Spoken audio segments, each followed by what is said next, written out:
兄姊妹主內平安，我哋咧請一停站立，我哋咧以詩歌嚟到去讚美神。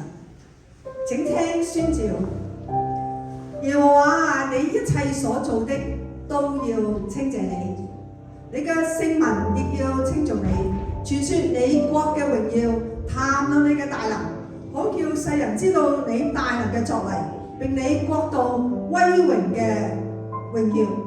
你嘅國係永遠嘅，你執掌嘅權柄傳到萬代。神嘅應許唔論有多少，喺基督都係的，所以藉着他也都是實在的，叫神因我哋得榮耀。讓我哋以榮耀到萬世嚟到去頌唱神嘅大能。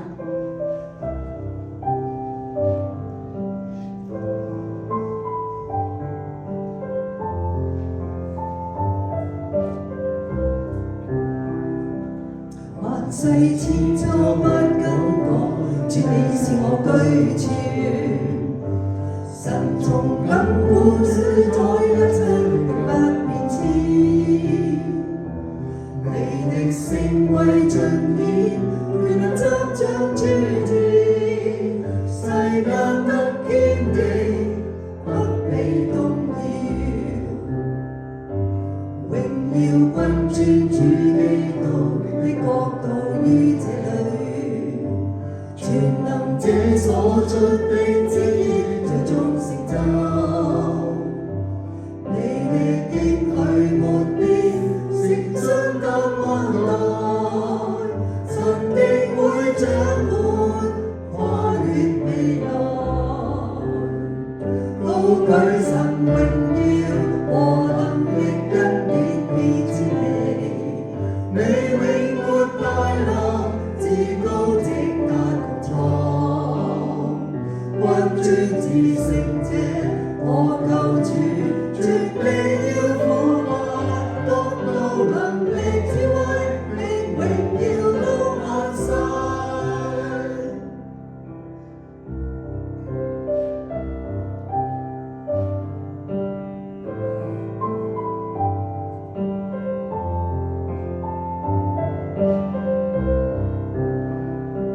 萬世千秋不更改，主你是我居處。神從亙古主宰一切永不變遷。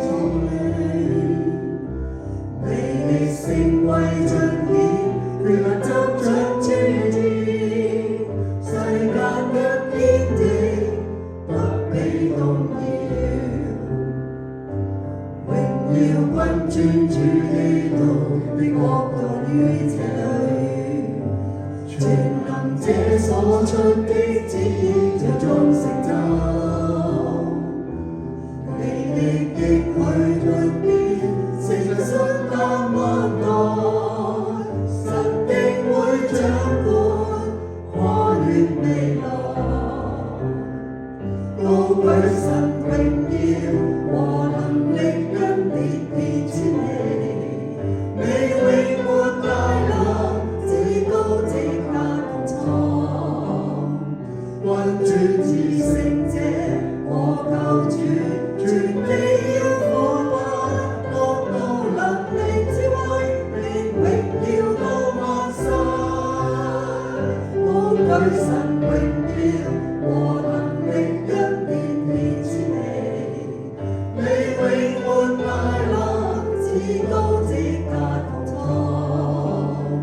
君尊至聖者，我救主，絕地要俯伏，國度能力智慧，令榮耀到萬世。君尊至聖者，我救主，絕地要俯伏，國度能力智慧，並榮耀到萬世。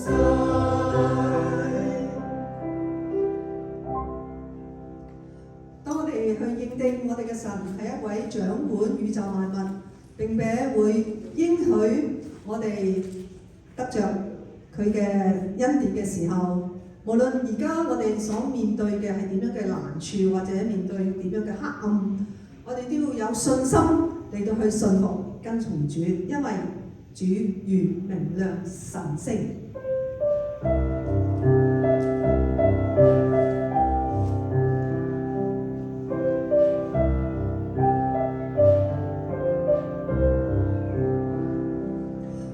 我在黑暗痛苦絕望中，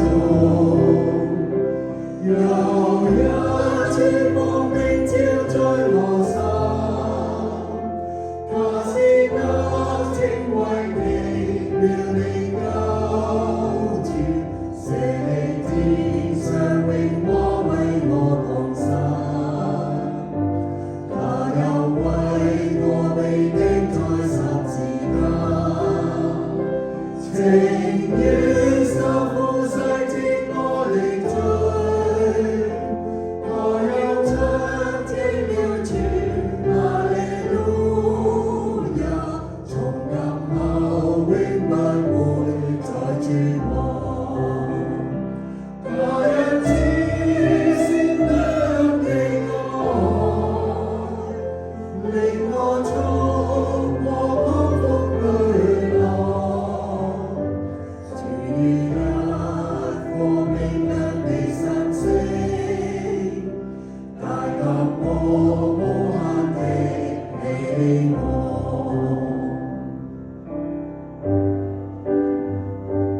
求主耶穌基督被接升天，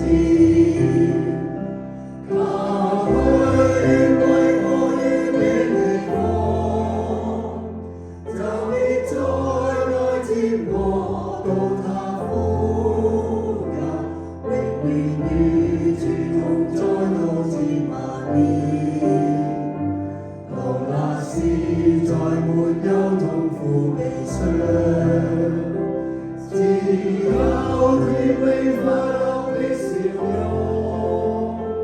同聖徒同站在明亮星星，滿心歌中讚美主大人。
謝你為我所編寫的一切。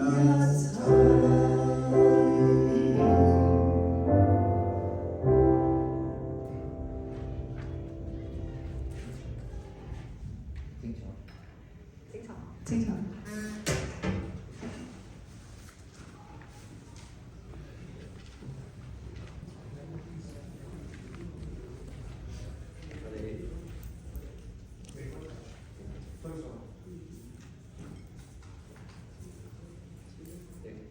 一齊祈禱，親愛嘅天父，我哋滿心歡喜快樂嚟到你嘅施恩座前。當每個星期，我哋可以翻到嚟教會，一齊去敬拜歌頌，係你俾我哋呢個福氣。雖然喺呢一個歪曲悖謬嘅世代，每日都有好多事情真係湧進我哋嘅心頭，令到我哋有好多不安。但係知道你所賜下嘅平安喺呢個世界唔能夠奪去。求你俾我哋能夠深信你嘅應許，你嘅應許係叫每一個因信稱義嘅人嚟到你嘅面前，得享呢一個永遠嘅生命，同埋得享活在地上呢種嘅平安。主，我哋將今日呢個崇拜交在你嘅手裏邊，讓你自己嗰個詩歌嚟去帶動我哋去敬拜。讓你自己嘅恩言，你嘅聖經所留下嘅話語，去鼓勵、激勵、提醒、督責我哋，叫我哋點樣喺呢個末世嘅時代好好嘅活着。主啊，我哋將今日嘅崇拜再一次交託在你嘅裏邊。主啊，願你得着當得嘅榮耀同埋讚美。主啊，我哋知道你從創始去到今天，你冇離開過我哋。你喺當中嚟去護佑，你賜下你自己獨生嘅兒子，俾我哋得着永遠嘅救恩。主，我哋今日願意立在你嘅面前，能夠真係宣告呢個嘅訊息，叫呢度嘅街坊鄰里都能夠聽聞。主，我哋求你悅納我哋嘅敬拜，亦都保守日嘅時間，聽祈禱，奉主嘅名求。阿門。今日我哋嘅經文係喺彼得後書1章12至到21節，請大家咧聽我慢慢嘅讀出嚟，大家可以睇呢個嘅 PowerPoint 亦都可以聆聽我所宣告神自己嘅話語。你們雖然曉得這事，並且在你們已有的真道上堅固，我卻要將這些事常常嘅提醒你哋。我以為應當趁我還在這帳棚的時候提醒你們，激發你們，因為知道我脫離這帳棚的時候快到了，正如我們主耶穌基督所指示我的。並且我要盡心竭力，使你們在我去世以後時常紀念這些事。我們從前將我們主耶穌基督的大能和他降臨的事告訴你們，並不是隨從乖巧捏造嘅虛言，乃是親眼見過他的威榮。他從父神得尊榮的時候，從極大榮光之中有聲音出來向他說：這是我的愛子，我所喜悅的。我們同他在聖山的時候，親自聽見這聲音從天上出來。我們並有先知更確的預言，如同燈照在暗處。你們在這預言上留意，直到天發亮，星辰在你們心裏出現的時候，才是好的。第一要緊的，該知道經上所有的預言沒有可隨私意解說的，因為預言從來沒有出於人意的，乃是人被聖靈感動，說出神的話來。願神賜福佢嘅話語。今日我哋有我哋嘅同工張崇利弟兄Paul弟兄喺我哋當中嚟去分享神嘅道，佢嘅題目係真道與聖經嘅權威。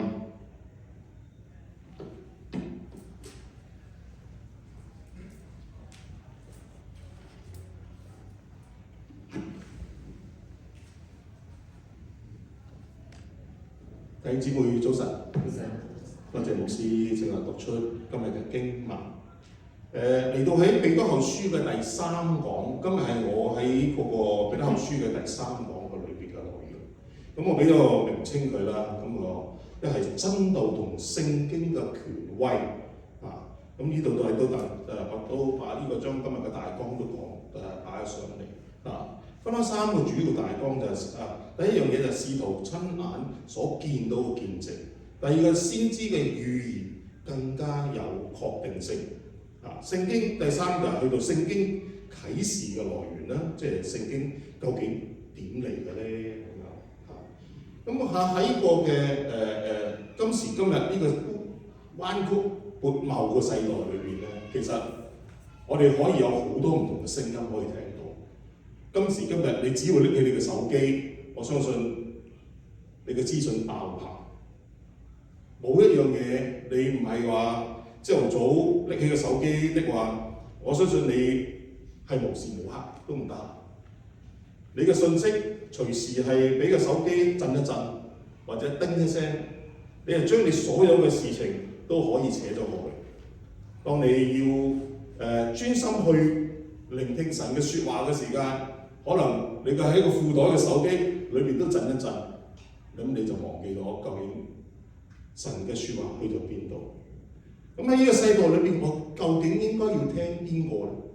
實在太多嘢啦，咁我哋聽啲咩咧？甚至乎就算我哋喺手機裏邊，你裝咗好多關於基督教嘅資訊，好多嘅YouTube 啊，有啲好多嘅心靈雞湯啦，甚至乎我呢度寫住好多啦。一啲嘅短片，一啲嘅媒體嘅娛樂性嘅嘢啊，可能都包括咗信仰嘅裏邊。但係究竟我哋睇乜嘢咧？我哋基本上要信邊個？今日嘅裏邊，邊一個先係真正真實嘅可靠嘅，能夠可以建立我哋信仰嘅生命？唔係講咗我哋就咁聽咗就算。而係願意讓我哋嘅生命能夠可以更加嘅貼近神，更加願意嘅追求神嘅信仰。聖經講到呢度喺12到21節嘅裏邊，其實彼得對佢離開呢個世界嘅之前，佢有一件事情好想係同佢嘅弟兄姊妹去分享，當其時嘅信徒去分享究竟點樣先能夠喺嗰個真道上高能夠可以站得穩。其實今日經文唔難，好簡單，講就容易，但係當你又聽落去，到你心靈願意改變嘅，我相信唔容易，而絕對唔容易。喺呢個好似今日嘅世界裏邊，我哋做父母嘅同啲細路哥教導啲細路哥，每一個朝頭早出門口嘅時間，你同佢講啲咩？我相信啲數埋你一大串嘅嘢，你每日都會重複同佢講：小心過馬路啦，要食晏晝啊，專心上堂讀書啊，小心呢樣小心嗰樣啊。每日你都會講同一番説話。為的是乜嘢咧？希望佢聽，希望佢會跟住去做，唔係我哋怕自己嘅囉嗦，而係有陣時係驚後生年青嘅一代唔上心，唔擺喺心裏邊記住嗰件事，以到隨時喺個生命上高出現啲嘅缺陷。所以彼得就好似我哋做父母一樣，每日都提醒我哋。喺聖經裏邊，佢不厭其煩，真係可能俾佢哋當其時嘅信徒都覺得，太多啦！你講得係咪真係太多咧？而係今日可能我哋嘅生命嘅裏邊，喺我哋嘅生活嘅裏邊，其實我哋更加俾其他嘅嘢扯離開，而忘記咗究竟神所教導我哋要做啲乜嘢。今日喺我哋嘅生命嘅屬靈生命嘅最大嘅危機係啲咩咧？大家知唔知？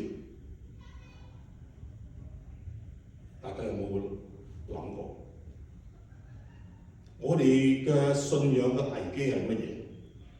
而唔係你識唔識得聖經裏邊嘅內容，唔係你上咗幾多主日學，唔係你返咗幾多個崇拜，而係怕咩咧？怕你忘記咗喺你嘅生命上嘅位置。上帝嘅説話喺你生命上嘅位置，你可能隨時就忘得一乾二淨。一個電話嚟，你可能已經唔知去咗邊度。所以彼得喺離世嗰陣時間，即係離開呢個世界之前，佢係好着緊嘅，不斷嘅提醒佢嘅信徒，以到希望佢哋能夠唔好離棄神嘅真道。屬靈嘅生命嘅提醒有個必要。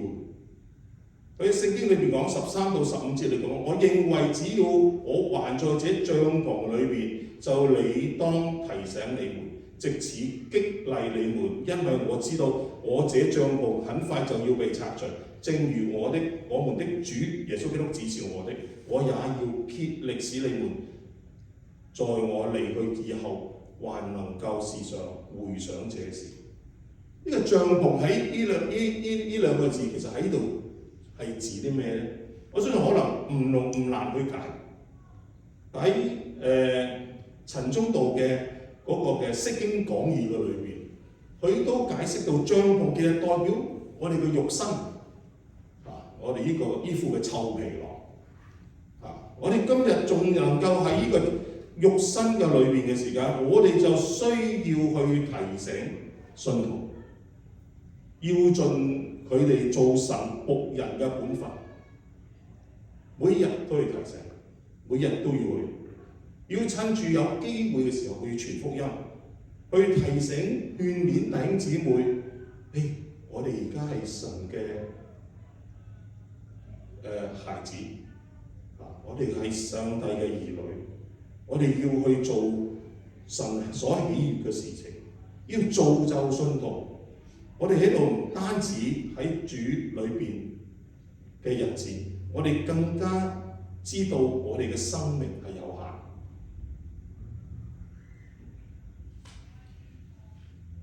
呢個喺彼得佢嘅説話嘅裏邊睇到佢對呢份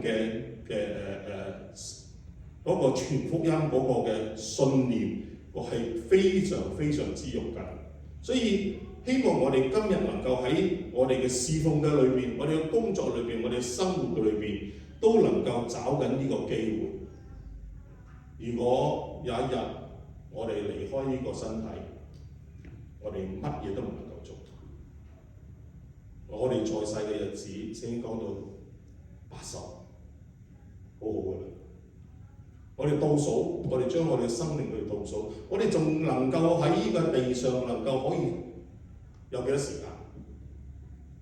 禮拜5嘅晚上，可能大家可能喺啲社交媒體裏邊或者手機裏邊，都可能收到一個消息呢個藝人嘅廖啟智嘅太太陳敏兒離世。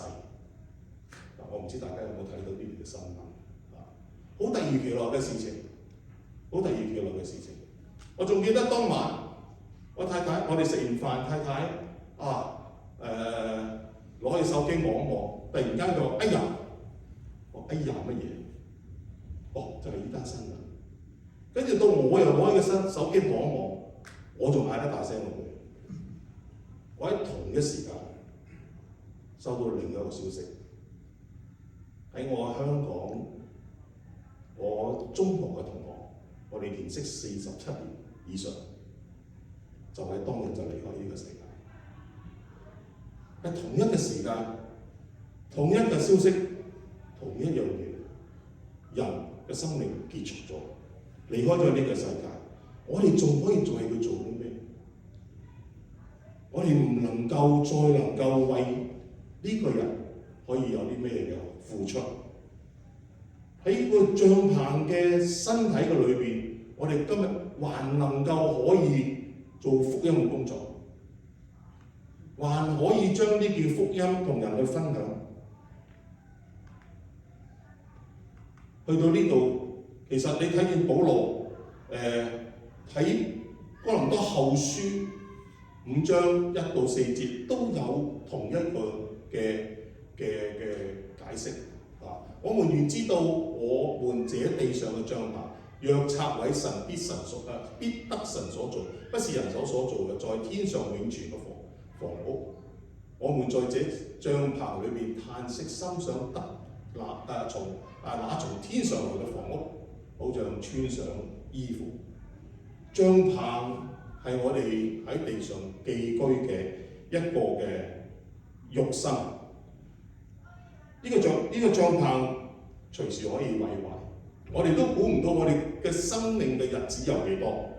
我哋都唔知道今日下週嘅事情，聽日嘅事情，所以只能夠喺彼得最後嘅時間，佢深知道佢要離開呢個帳棚嘅日子近，所以佢都盡可能每一日都同佢嘅信徒去傳呢個福音，讓呢個嘅福音能夠喺呢個地上去傳開去。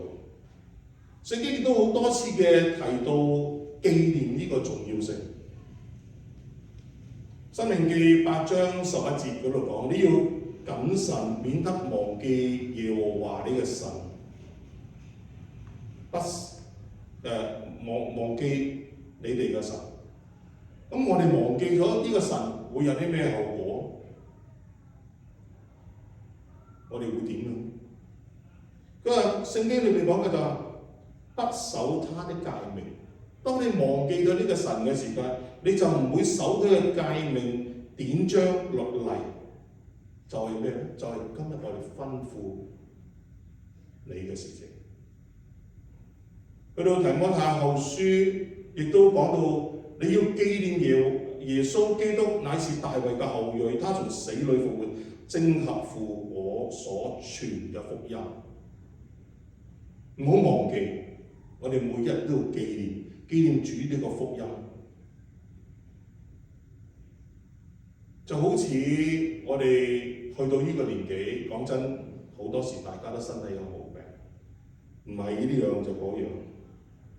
我呢個同學朋友，我話你後尾先知道，佢周身都係病，但係冇同人去講。當我哋有呢啲病徵嘅時間，我哋係醫生嘛，醫生會開藥俾你㗎啦。基本上啲藥應該有效，但係如果你唔繼續去服藥，你都當嗰啲藥係冇用嘅，咁你個病會唔會好？遲早一樣會翻嚟。你可能食得1個月、2個月、3個月，但係我所知道有啲藥要食一世。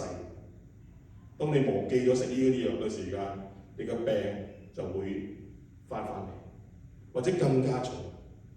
又或者好似一個職業嘅運動員，啱啱世界盃開鑼啦，有冇邊個睇世界盃？我真係記得佢手呢排，但好似時間係一般人睇唔到喎，多數都係翻工嘅時間嚟喎，好似係。世界盃嘅運動員，佢嘅訓練係點樣？會唔會話我放假啦，唔練住啦？通常每日都要操練，可能1個星期你要操練7日，最少都5日啩。如果唔係嘅，你點樣出去同人哋比賽？冇可能嘅事。我回想我年青嘅時間，我去做一啲嘅運動，各樣運動我都啱。我每個星期差唔多5日去晒做運動。嚟咗澳洲之後，就忘記咗運動，又見到我今時今日呢個由6嚿腹肌變到1嚿腹肌啦。當你忘記咗嗰樣嘢嘅時間，你就會失去嘅。弟兄姊妹，彼得喺度不斷嘅提醒我哋，就係需要我哋能夠有個持守、連續嘅，能夠影響我哋嘅生命嘅教導，叫我哋每日都去同親近神。你有冇諗過，我哋幾時先最容易忘記上帝？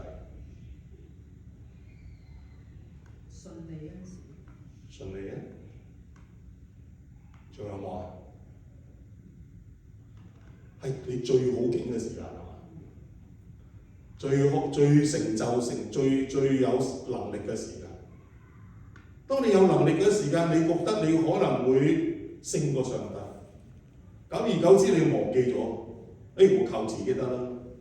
明天嘅事情咁大件事，梗係靠自己嘅能力可以過到一切咧。睇翻轉頭，過去幾廿年風風光光，我都係靠自己嘅能力。上帝唔係冇嘅，當我有需要嗰時候，可能先揾佢咯。咁呢個係咪就係你嘅上帝？呢個係咪我哋真正認識嘅上帝？去到今日嘅經文裏邊16到18節裏邊，睇下彼得佢話俾你聽，佢親身經歷嘅上帝。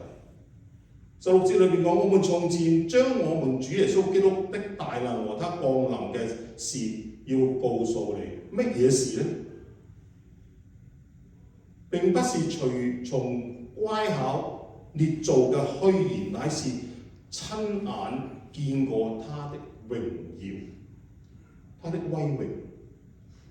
彼得強調嘅福音唔係神話嚟嘅，唔係同你講嘅神話，唔係好似我哋以前細個聽嗰啲所謂咩封神榜。而家你網上嗰啲劇，哇，個個都神仙咁樣，喐啲就大有能力，唔係嗰啲，亦都唔係宗教嘅傳說，唔係迷信，唔係話好似我哋上一代傳落嚟嘅拜呢樣拜嗰樣，亦都唔係喺歷史當中其中一件事，而係真真正正嘅喺彼得嘅生命裏面經歷過。佢所提到嘅就係講到耶穌喺山上登山變像嗰個嘅事情，甚至乎喺裏邊聖經裏面講到，當榮光出現嘅時間，天上有個聲音向佢哋3個人講，佢話：這是我的愛子，我所喜悅嘅。我們同他在聖山上的時候，親自聽見這聲音從天上而嚟，唔係虛構。佢話俾你聽，呢個係我親身經歷過，唔係就咁簡單。甚至乎喺馬太福音17章嗰度都有記載過，過咗6天，耶穌帶住彼得、雅各和雅各嘅弟兄約翰呢3個人上山，喺佢面前變了形象，面明亮如日頭，衣裳潔白如光。呢個唔係一個人講嘅事情，而係3個人同時間可以見證耶穌基督嘅事情，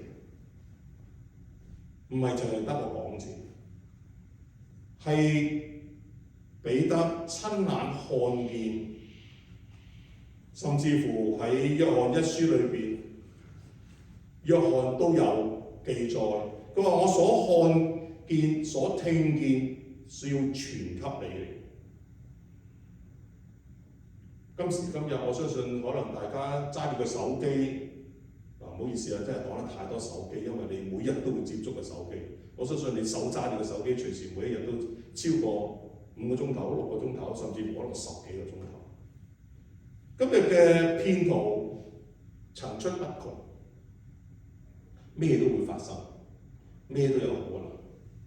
當你收到個短信，或者甚至乎有個人行街同你講幾句説話，你會唔會信佢？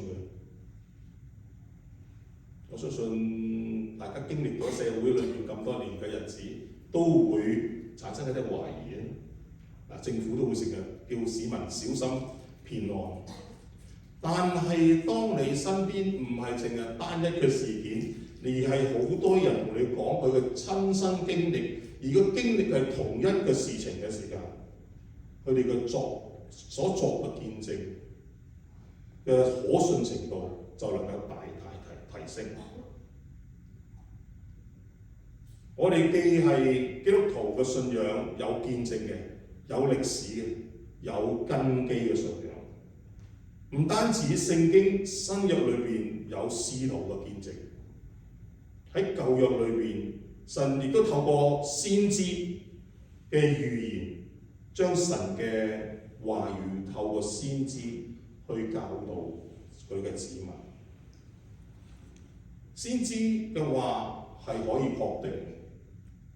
彼得講到先知，除咗佢自己所見到嘅，佢都冇忘記先知嘅説話，因為佢覺得聖經裏邊先知所講嘅嘢更加有確定性，唔係淨係單單佢講，唔係單單話，我講我見到我聽到咁你要信，而係佢亦都強調神嘅話語比佢自己嘅經歷更加可靠，不單淨係我經歷嘅事情，你可能唔信，但係先知所寫喺聖經裏邊嘅事情係正正確確咁樣記載喺聖經嘅裏邊。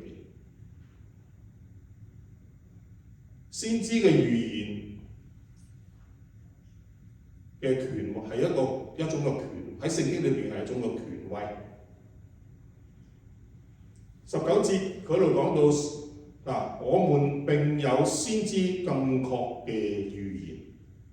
佢嘅信徒講：喂，我嘅經歷係咁樣喎，但係聖經嘅先知講嘅嘢更加嘅確實。佢話呢度嘅彼得特別高舉咗舊約先知嘅預言，佢認為先知嘅預言比佢自己嘅經驗更加可靠，即係唔係淨係得講字啊？聖經裏面有真實嘅記載嘅，雖然關乎主再來嘅應許彼得有親身睇到聽到嘅經歷，但係佢亦都冇就咁樣忽略咗舊約先知嗰個嘅權威。舊約嘅先知嘅權威更加被彼得去認定落嚟。佢話到彼得話到先知嘅所講嘅嘢，除咗有權威性之外，更加就好似燈照喺暗處嗰度。既然我哋話如果先知嘅話語係咁準確嘅，但如果當我哋認真去睇聖經嘅説話嘅時間，學識或者認識先知所講嘅嘢，我哋留心去聽嘅時間，彼得話就如同燈照喺暗處，咩意思咧？我唔知你有冇經歷一啲好黑暗嘅年代，唔係政治啊，真係你細個嗰時間去到一啲地方，遇到周圍都冇燈，我唔知你有冇經歷過。我住喺啲鄉村地方，我周不時都會經歷呢啲嘢。我仲記得我細個嗰時跟我阿媽翻鄉下，嗰時我大概10歲度，翻到鄉下嗰度，成條路都冇燈，喺啲農村地方，兩邊都係田嚟嘅，你叉錯腳就會碌咗落去。我哋坐住個3輪車，3輪嘅單車，啲電單車我都唔好記得，好似電單車。嗰個車頭燈，你而家啲車嘅車頭燈係 LED 啊，特別光啲啦。以前嗰啲喺國內嘅車嘅車頭燈就好似兩支蠟燭咁嘅啫嘛，照遠啲都唔得。我仲驚過佢。佢喺黑暗中風馳電掣，就係靠住嗰眼微弱嘅車頭燈，但係佢睇到路，佢知道少少嘅燈都能夠讓佢睇到前面嘅路係點樣走法。就好似今日彼得講到，唔係淨係佢嘅經歷喎，更加聖經裏邊嘅先知嘅所講嘅一切嘅預言，應許咗嘅預言，就好似燈照喺我哋嘅黑暗之處，照亮我哋前面嘅路，照亮喺我哋生命一啲嘅黑暗位，叫我哋能夠揾到適當嘅路，行一個正確嘅道路。就如詩篇裏邊講119篇裏講，你的話是我腳前嘅燈，係我路上嘅光。神嘅話就好似一盞燈咁樣，雖然可能你覺得唔係一支好似探射燈、大電筒、一個大車油燈咁勁，但係我哋就係靠著呢啲嘅燈揾到方向，我哋揾到我哋嘅需要，揾到我哋嘅幫助。喺呢個混亂嘅世界裏邊，成為我哋一個嘅指引，一個正確嘅方向指引。去到聖經嘅來源係出於呢個聖靈嘅題目嘅裏邊，喺21節嘅裏邊講，第一，要緊的，該知道經上所有嘅預言沒有隨意私意解説的，因為預言從來沒有出於人意，乃是人被聖靈感動。你可以個人嘅方向，可以你自己點樣諗都冇所謂。但係當你去到教導嘅層面，你一定唔能夠淨係用你自己嘅方法，你諗係咁去教導人哋。就好似一啲嘅另一派嘅教會，我喺度唔係想得罪佢哋，而係有陣時真係遇到一啲嘅唔同嘅宗派，佢哋真係用咗一種自己嘅方法去將聖經去演繹出嚟，以至到可能出現好多嘅問題。所以我哋一定要喺返聖經嘅根源裏邊去尋找返聖經嘅正確嘅意義。所以咁需要去讀神學，將聖經嘅原本真正嘅意思去發掘返出嚟，以至到咁先能夠可以好好嘅教導弟兄姊妹。我喺郭文慈牧師嗰個嘅系統神學裏邊講一個聖靈論，佢提到有幾點，我只係抽咗2點出嚟講。咩係聖靈？究竟有陣時我哋講嘅多，靠聖靈啦，聖靈會帶領我哋。咩係聖靈？弟兄姊妹，你大家有冇心裏邊有一個解説？咩係叫聖靈？喺佢嗰嘅聖靈論嘅裏邊強調咗幾點，但係我淨係抽咗2點出嚟，覺得比較可以同大家分享。聖靈嘅係神與三位一體嘅一個嘅位格。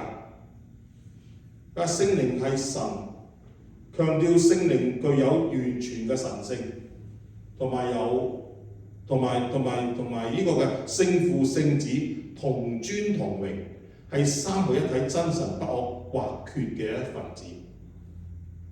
佢講到聖靈係一個好重要性，三位一體裏邊冇咗一個都唔得嘅。喺聖靈嘅位格嘅裏邊，聖靈唔係一股盲目嘅力量，單純淨係感動。有啲人覺得話被聖靈感動，我被聖靈充滿，跟住就發生好多問題出現。佢講到聖靈唔係淨係咁樣嘅，而係有思想嘅、有感情、有意志嘅，係一個真實嘅位格，能夠引導我哋與信徒建立密切嘅關係。唔係即得感動到流晒眼淚、碌晒地，而係真係實實在在嘅喺度，叫我哋最終嘅目的能夠同神建立一個關係，唔係淨係你自己 enjoy 喺裏邊，而冇人知你發生咩事。第二樣嘢係聖靈喺聖救恩同埋信徒嘅生活中嘅工作。聖靈最大有一樣嘢就係引人歸主，帶領人去喺救恩嘅歷史裏邊，聖靈負責使人知道自己嘅罪，悔改並且重生嘅基督徒，使到人能夠接受耶穌基督為佢生命嘅救主，唔係單單你淨係自己感覺良好，最終乜嘢都冇。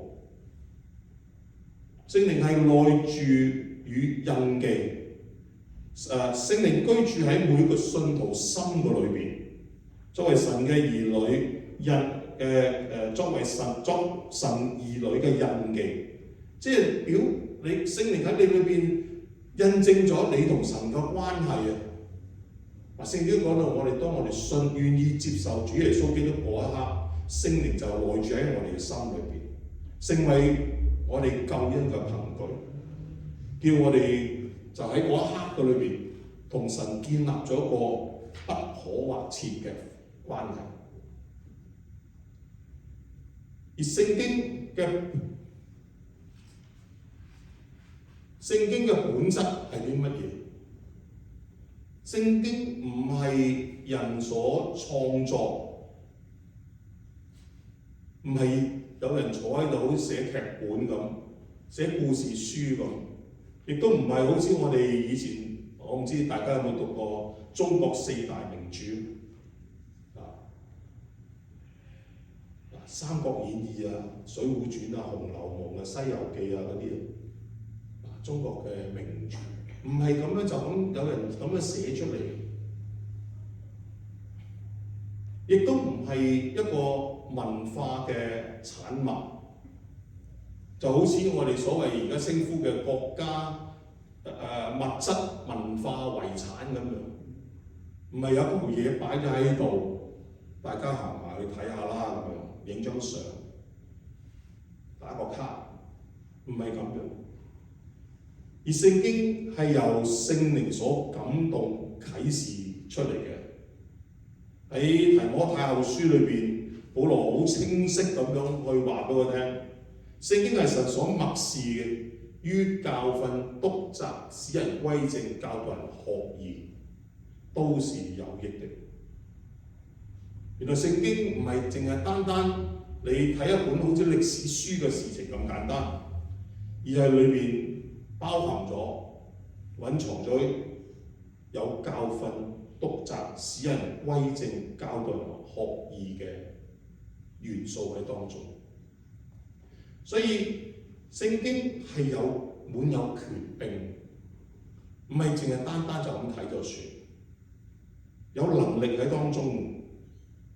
聖經絕對能夠改變人嘅生命，聖經更加係我哋信仰生活嘅標準。好多時而家所謂有啲好多個宗派，可能高舉咗自己個人嘅經歷，或者分享一啲嘅見證、得救嘅見證，但好少分享一樣嘢，就係我喺聖經裏邊嘅得着。我靈修當中同神嘅關係點樣去建立？因為可能好多人都覺得呢啲好沉悶。靈修自己靈修啦，自己睇聖經啦，自己關埋房門，自己去睇就算啦，同其他人冇關係。往往都只係一啲好高舉咗一啲有感性嘅事情，讓人去認識呢個嘅基督教，而唔係一個信仰。所以我哋好希望能夠好似牧師而家每個星期嘅主日學，讓我哋嘅生命翻返去聖經嘅裏邊，唔係淨係流於一個好表面嘅基督徒，唔係淨係翻嚟禮拜日翻嚟嗰個零2個鐘頭過咗就算數，翻去聖經嘅根本嘅裏邊，叫我哋能夠可以真正建立同神嘅關係。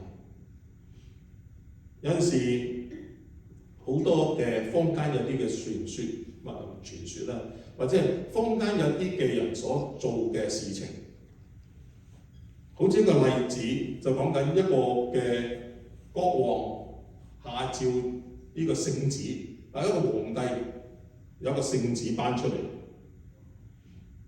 佢係帶住權柄喺度，但係唔係將聖子帶嚟你身邊嗰個人。你睇劇，邊個攞個聖子嚟去你面前同你講？通常都係嗰個太監嚟嘅。但係同個聖子嗰個嘅詔書有咩關係？人係同嗰個原本最權威嗰樣嘢係冇關係，而最重要嗰樣嘢就係睇嗰個詔書背後發出嚟嗰個人先最重要。同樣聖經一樣，好多人話講好多聖經裏邊嘅嘢，但係問題你係咪真係能夠將聖經最重要嘅嘢可以帶到出嚟？其實我相信大家去到最後尾，亦都會係好相信上帝嘅話語同埋聖經嘅裏邊嘅內容。但係最緊要嘅，自己能唔能夠完全交託喺神嘅手裏？我哋頭腦好多知識，但係呢啲知識能唔能夠改變你嘅嗰種嘅生命？知識能唔能改變你同神嗰個關係？我哋知道神嘅能力，但係有啲人係唔夠膽去相信。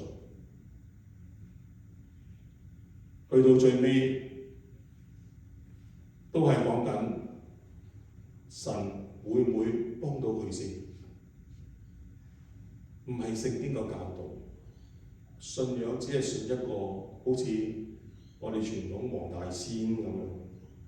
究竟到佢遇到困難嘅時間，喂，呢個上帝幫到我手，幫到我咪可以信你多啲咯。我今朝喺度聽緊真係一個見證，就係一個人講緊佢嘅生命嘅裏邊嘅太太返教會，佢好抗拒，甚至乎要佢太太唔好返教會。去到有一日，佢自己嘅盤生意出現好多個問題，去到最尾嗰一日，佢太太邀請咗一個嘅商界嘅朋友，主動打電話俾佢。邀請佢去一個團契，去到個團契嗰度，其他嘅弟兄姊妹為佢禱告，跟住佢完咗個聚會之後，佢就要去面對佢生意嗰個最大嗰個抉擇嗰個會議嘅裏邊。喺路途當中，個會議嘅主持人打電話俾佢，佢話：喂，你拜咗咩神啊？點解你啲嘢搞掂晒嘅今次？佢覺得好奇怪，佢話：我冇乜拜咩神，只係我哋去咗個聚會，一個基督徒嘅聚會，有好多弟兄姊妹為佢所遇到嘅困難去祈禱，為佢禱告，以至到佢嘅事情喺當中，弟兄姊妹付出好多嘅努力喺禱告當中去幫手，最終能夠好神奇地，佢嘅困難就喺嗰一刻解決咗，以至到佢生命完全嘅改變。我哋有冇呢種嘅經歷過啊？一個禱告經歷。當我哋願意，當我哋遇到呢啲嘅經歷嘅時間，我哋會唔會繼續去追尋上帝嘅嗰個嘅恩典？我哋會唔會更加去認識佢？其實我哋就好似一個嘅需要參加比賽嘅人一樣，我哋要去練習，我哋去每日都要去操練自己同神之間嘅關係。真正嘅平安同埋個信任，當我哋遇到風浪嘅時間，你放嘅係喺邊度？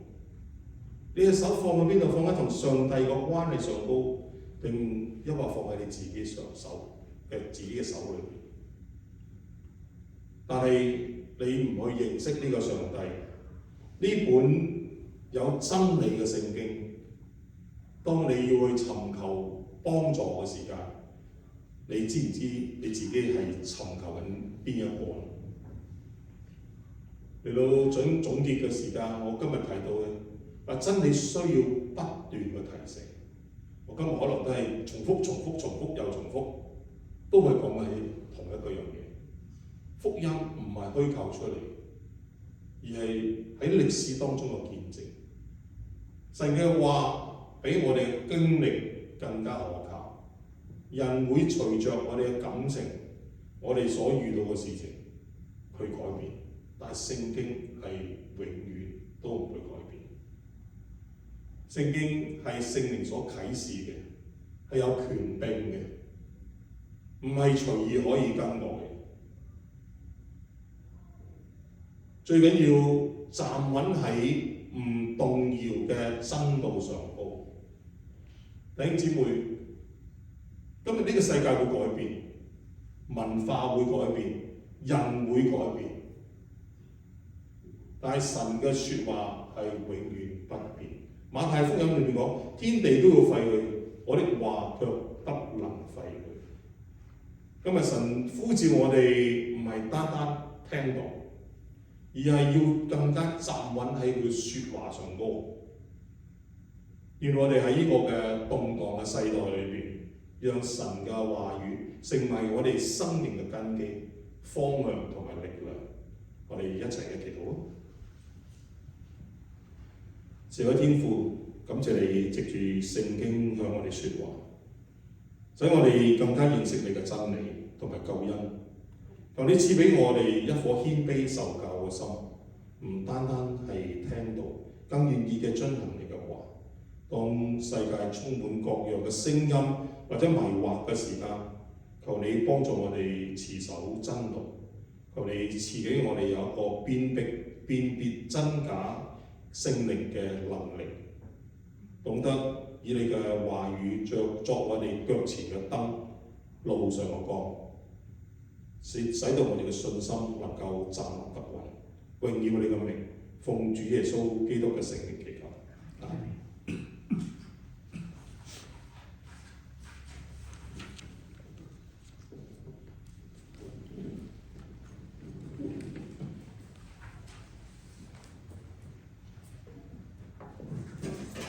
請我哋起立，以一首你的話嚟到回應剛才嘅信息。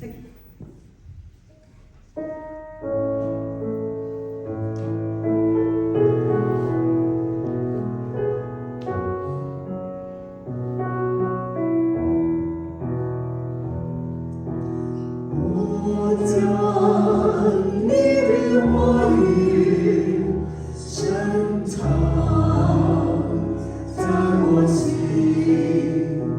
免得我得罪你，免得我怨你。哦，主啊，与我亲近，我爱你声音，做我脚前的灯，做我路上的光。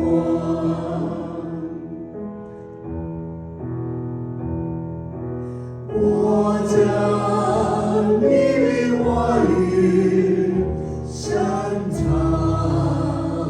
在我心，免得我得罪你，免得我怨你。哦，主啊，与我亲近，我爱你声音，做我脚前的灯，做我路上的光。